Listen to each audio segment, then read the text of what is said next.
Welcome to public cut news. Rocket వేగంతో దూసుకుపోతున్న నేటి యుగంలో అమ్మాయిలపై అఘాయిత్యాలు ఇంకా జరుగుతూనే ఉన్నాయి. అనాదిగా అణచివేతకు గురవుతూనే ఉన్నారు. ఆకాశంలో సగమంటూ అబ్బాయిలకు ఏమాత్రం తీసిపోమంటూ ఉన్నత శిఖరాలు అధిరోహిస్తున్నా అవమానాలు చీత్కారాలకు గురవుతూనే ఉన్నారు.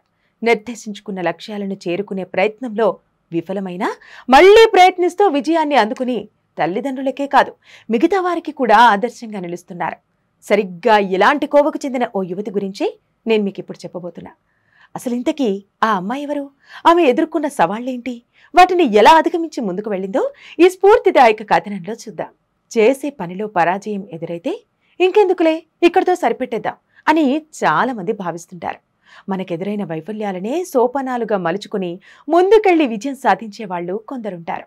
వారికి మార్గదర్శనం చేసేవాళ్లు లేకున్నా ఎదురైన అనుభవాలను పునాదులుగా చేసుకుని మెట్టు మెట్టు ఎక్కుతుంటారు చాలా అరుదుగా. సరిగ్గా ఇదే కోవకు చెందుతుంది కరీంనగర్ జిల్లాకు చెందిన ఆశ్రిత. గైడ్ చేసేవాళ్లు లేకున్నా ఇస్రో వంటి ప్రతిష్టాత్మక సంస్థల్లో ఉద్యోగం సాధించింది. అయినా అది కాదు, ఇంకేదో చెయ్యాలని ఆ కొలువును కాదనుకుంది. చాలా మంది యువత ఇంటర్ అవ్వగానే బీటెక్లో జాయిన్ అవుతారు. అయితే అందులో కొందరు చదువు అవ్వగానే మంచి ప్యాకేజీతో పెద్ద కంపెనీలో జాబ్ వస్తే చాలని భావిస్తారు. ఇంకొందరు బీటెక్లో ఉండగానే పై చదువులకు సిద్ధమవుతారు. ఈ క్రమంలో కొంత సమయం కూడా వృధా చేసుకుంటూ ఉంటారు. ఆశ్రితది కూడా ఇదే పరిస్థితి.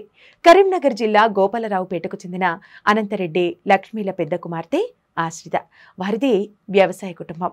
దిశానిర్దేశం చేసేవాళ్లు లేకపోయినా అమ్మా నాన్నల ప్రోత్సాహంతో ఉన్నత చదువులు చదివింది. తల్లిదండ్రుల నమ్మకాన్ని నిలబెడుతూ ఇంజనీరింగ్ను పూర్తి చేసింది. అప్పుడు స్నేహితుల ద్వారా ఐఐటి, ఐఐఎస్సిలో ఎంటెక్ చేస్తే మంచి భవిష్యత్తు ఉంటుందని తెలుసుకుంది.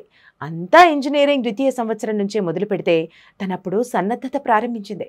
2021లో ప్రవేశ పరీక్ష గేట్ రాస్తే 3000 ర్యాంక్ వచ్చింది. ఎలాగోలా ఎంటెక్ చదవడం కాదు, దాన్ని ప్రతిష్టాత్మక సంస్థల్లో పూర్తి చేయాలన్నది ఆమె లక్ష్యం. అందుకే మరోసారి సిద్ధమైంది. ఈసారి జాతీయ స్థాయిలో 36వ ర్యాంకు వచ్చింది.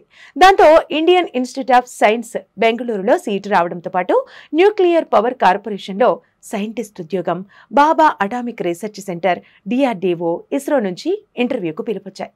పీజీ లక్ష్యంగా పెట్టుకున్న ఆశ్రిత చదువు వైపే మొగ్గు చూపింది. తాజాగా ఎంటెక్ పూర్తి చేసి ప్రాంగణ నియామకాల్లో 54 లక్షల ప్యాకేజీతో ఎన్విడియా అనే సంస్థలో ఉద్యోగాన్ని సంపాదించింది. ప్రముఖ సంస్థల్లో అవకాశం వదులుకోవటం అంత సులువేం కాదు. కానీ ఎంటెక్ కోసం 2 ఏళ్లు కష్టపడటంతో తన శ్రమకి ఫలితం లభించిందని ఆ యువతి హర్షం వ్యక్తం చేసింది. ఇస్రో వంటి ప్రతిష్టాత్మక సంస్థలు ఉద్యోగం కాదని పట్టుదలతో పై చదువు చదివి కలలో కూడా ఊహించని జీతంతో పెద్ద కొలువు సాధించిన ఆశ్రిత తనలాంటి ఎందరో అమ్మాయిలకు స్ఫూర్తిగా నిలుస్తోంది. నిర్దిష్టమైన లక్ష్యం, సరైన ప్రణాళిక, ఆచరణ ఉంటే విజయం ఖచ్చితంగా వరిస్తుంది.